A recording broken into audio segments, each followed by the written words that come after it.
When Donald Trump told us that Bobby's going to take care of the health, there were concerns. And now we're seeing those concerns manifested. He did a press conference that we briefly touched on.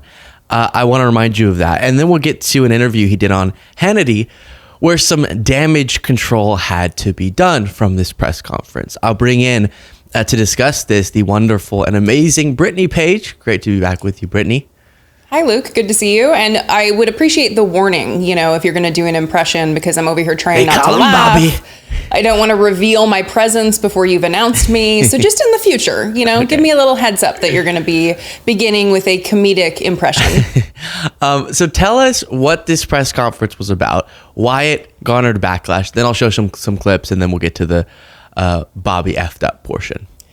Well, RFK Jr is now the Secretary of Health and Human Services, which is very concerning. And he is getting ready to announce that he is leading a study where he's going to get to the true cause of autism. And he's hoping to announce these results apparently by September, which is a very tight timeline. We are almost all the way through April. It's almost May. We know how months work.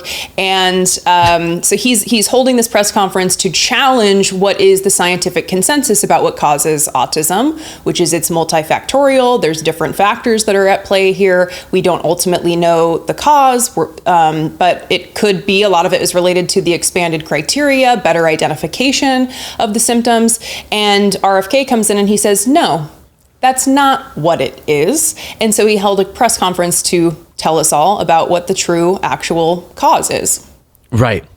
Yeah. And let me play this and then we'll discuss further. But all of it, just the whole vibe of I think this is his first official HHS press conference. It's all so dystopian. This is an individual tragedy as well. Autism destroys families. More importantly, it destroys our greatest resource, which are our children. These are children who should not be suffering like this. These are kids who, many of them were fully functional and regressed because of some environmental exposure into autism when they're 2 years old. And these are kids who will never pay taxes. They'll never hold a job. They'll never play baseball. They'll never write a poem. They'll never go out on a date. Many of them will never use a toilet unassisted. And we have to recognize we are doing this to our children.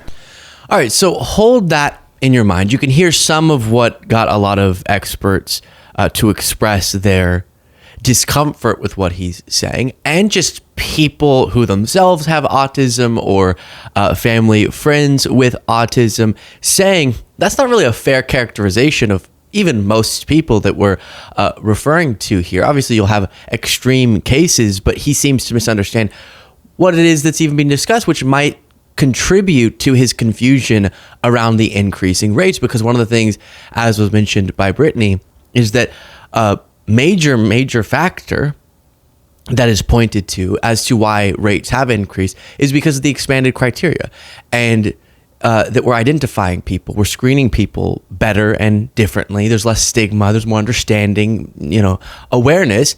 And so people who a couple decades ago had the exact same characteristics but just wouldn't be identified as autistic now would be, which has widened the scope, and he's leaving out that entire story with the list that he went through there. And then before playing this next clip, it's obviously not to say there couldn't be. Everyone's open to the possibility of some contributing factor that's environmental, and then we know other, maternal health related reasons that are researched, and maternal age and different stuff. But he seems to insist throughout this press conference that essentially, no, it's not. It's barely a matter of expanded screening. And I know for certain that it's primarily being driven by some environmental factor, like some chemical or something. Let me play this and I'll get your take, Brittany. One of the things that I think that we need to move away from today is this ideology that the autism diagnosis, that the autism prevalence increases, the relentless increases, are simply artifacts of better diagnoses, better recognition, or changing diagnostic criteria.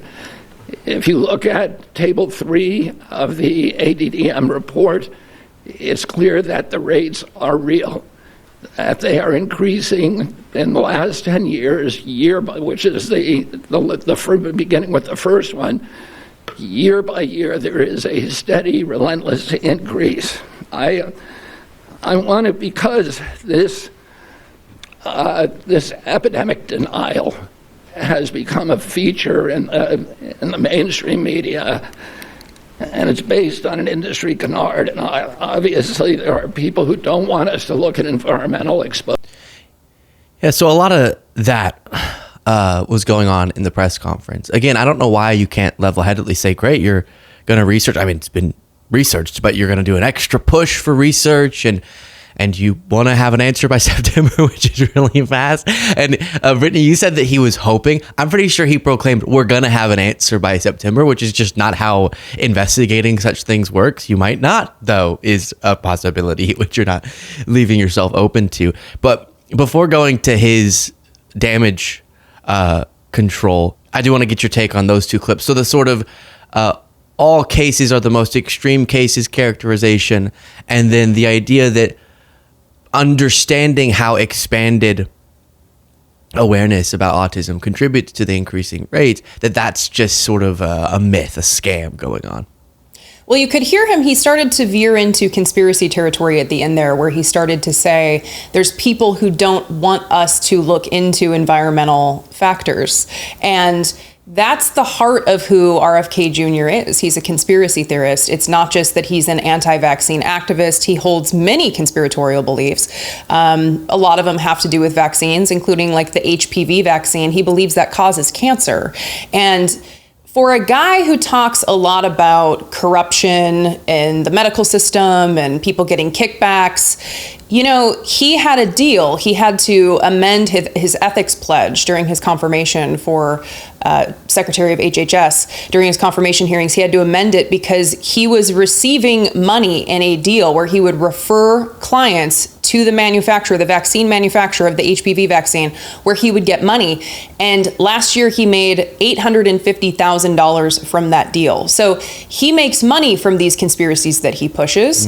It is monetarily beneficial for him to keep these conspiracies floating. And when it comes to autism, it is unfortunate that he's coming out as an authority, right? Unfortunately, because of the position that he's in, people view him as an authority, and he's just wrong. Like I said, autism is multifactorial. There's years of research now that points to a variety of causes, genetic, biological, environmental factors. And he's saying that he's going to announce what causes this, but he's also saying what he's going to announce the cause is. So this is motivated reasoning taking place here. He already believes what the cause is. And then he's going to come out in September and tell us all that he did a study that validated what he believes the cause is in order to eliminate that so that people no longer have to worry about autism. This not only gives people false hope, not only is it wrong, it's just not how science works. You cannot design a valid, reliable study that operates in the way that a scientific study should, which is eliminating any possibility for bias or for you finding the outcome that you're hoping to get to. You cannot do that and find results by September. That's just not possible. So what I'm worried about is that he's going to ultimately fabricate data, that something's going to be going on behind the scenes that is nefarious. That's my main concern. And primarily what that comes from is this reporting in the Washington Post, given who RFK has selected to lead this research. And that's a guy named David Geyer. And I call him the nepo baby of anti-vaccine activism, because it's like a family business, anti-vaccine activism. His dad was notable in this field. And they've published papers claiming that vaccines increase the rates of autism.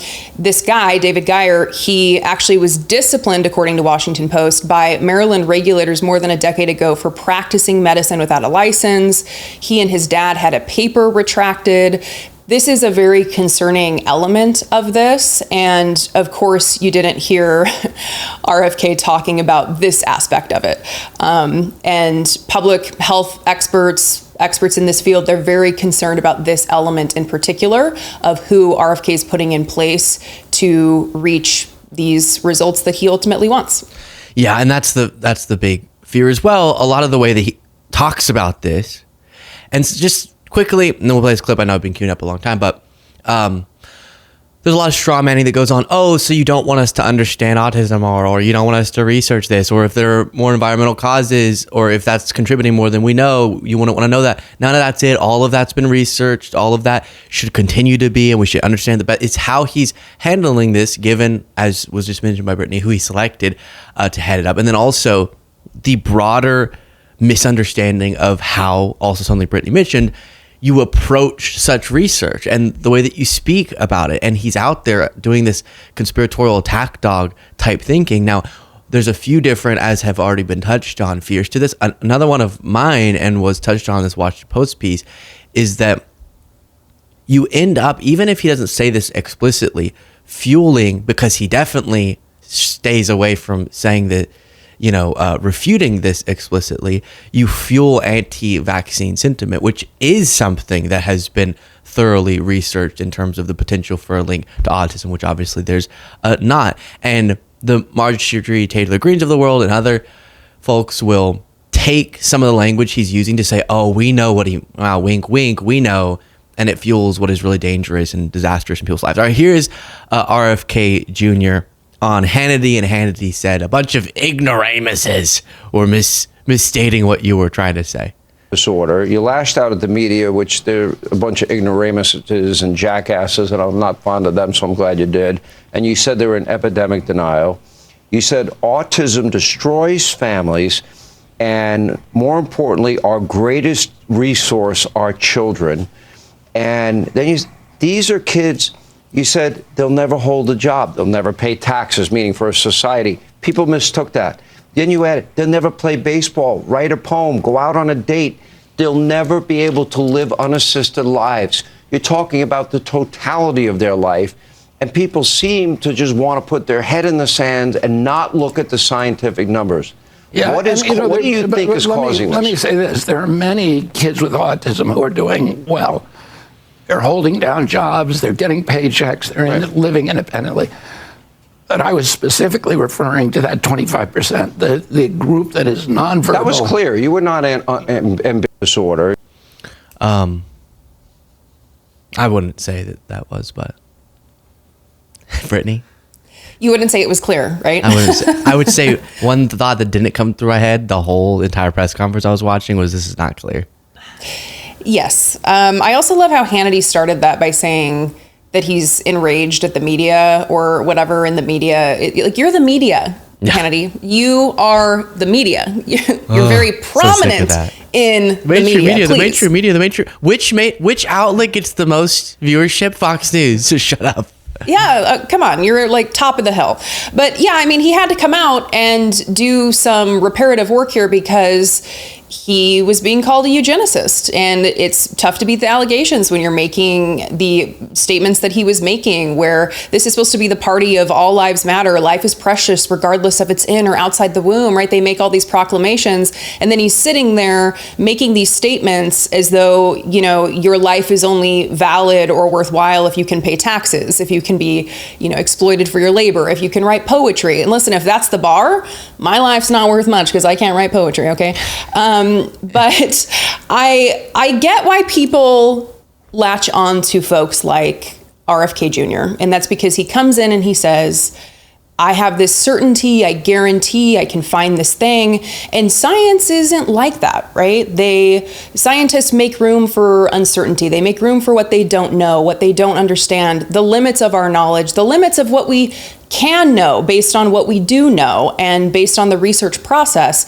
And oftentimes we struggle with that, just like human nature. It's a little bit of a struggle for us to accept when someone says they don't know, especially when we're facing something difficult. We want someone to come in and say, this is why this is happening. Here's how we solve this problem. And when you have someone telling you, we don't quite know specifically what the answer is here, but we're looking for that and we're trying our best to look into it, it's not good enough for a lot of people. So I think this kind of gets to a fundamental issue that I like to spend a lot of time talking about, which is we need to become more comfortable with uncertainty, with people who say that they don't know, and making space for experts and people who know more than us, who are more trained than us, that they have a set of skills and a set of training that allows them to get to that answer.